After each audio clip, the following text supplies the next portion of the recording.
Today I would like to educate you on how every day hundreds of people are being pulled over for speeding tickets regardless of the reasons, and how to possibly get out of the ticket or lessen the charge. You're on your way to your 8 a.m. class and you keep looking at your clock. The minutes seem to be flying by as you frantically race towards your class. The speed limit is 45 and you're staying between 45 and 50. There's a car traveling next to you and you're both neck and neck. You begin to approach the curve in the road and you see it hidden in the shrubbery, a blue and white patrol car. You keep your pace but nervously keep glancing in your rearview mirror, and finally there he is, riding your tail and blue lights flashing. You pull to the side of the road and wait for the ever so personal greeting. Do you know how fast you were going? At least once in your lifetime you're going to get pulled over. No one likes getting pulled over, and no one has the extra money lying around to pay the fine. I've been pulled over twice in 7 years, and each time I felt it was completely unfair. I was not the only car driving over the speeding limit, and felt as if I was just randomly picked out of a line of cars. Today I would like to educate you on the reasons why you're getting pulled over and how to avoid them. Quotas or no quotas, and are you just another ticket in the officer's book? Approaches and steps you can take to get out of the ticket. First, I would like to explain the reasons why you're getting pulled over. According to lifehacker.com, bumper stickers are a main reason. Whether it's your favorite band or your opinion, be prepared for the consequences your bumper's honesty can bring. You're actually speeding.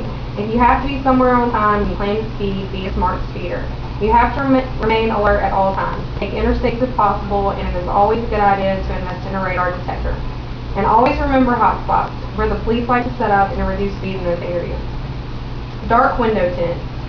What are you hiding in there? Not only are you speeding, you look suspicious. Research the state limits on window tint in your area and save any bit. If anything, it'll save you at least one citation, if not both. I got fucking pulled over for window tint. That happens. I got pulled over for window tint. Evidence.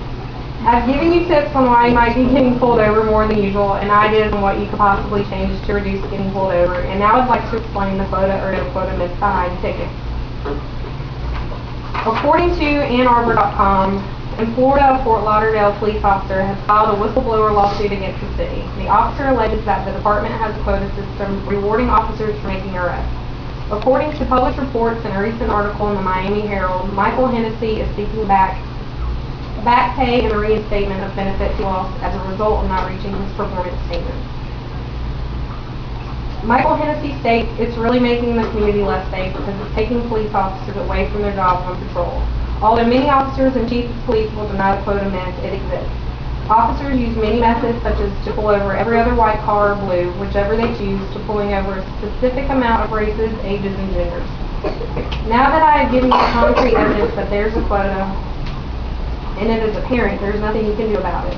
If you are in the wrong place at the wrong time. I would now like to inform you on tips and ways to get out of the ticket once you've been pulled over. According to LA Criminal Defense Blog, here are some approaches and steps you can take to get out of the ticket. Have a good attitude. Fighting with the police never increases your chances of leniency. Be very polite and do exactly what the nice cop with the big gun says. Take your merciful pleas until after the basics are finished. Get ready to plead your case. Once you've gone over some basics with the officer and developed a temporary rapport, ask for mercy. Make it sincere and let the officer know that it's a big deal to you. Resist all urges to fight and get angry, and simply beg as much as your dignity will allow. According to WalletPop.com, here are some good excuses. My boss kept me at work and now I'm late to get my kids.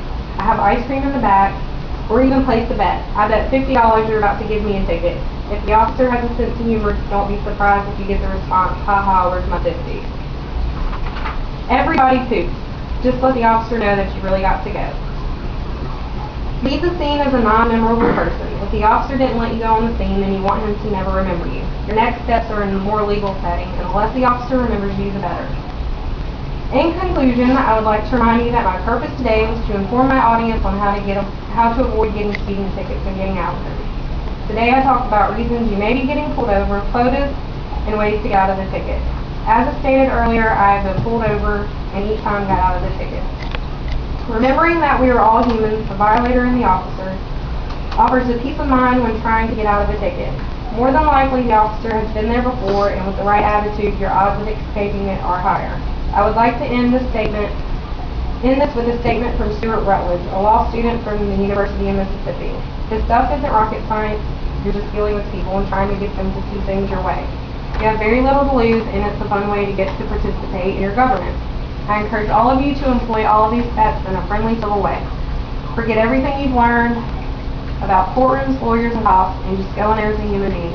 It's your right, and it can really be fun and exciting. Think of it as your own personal crusade, and if you push on, you'll be amazed.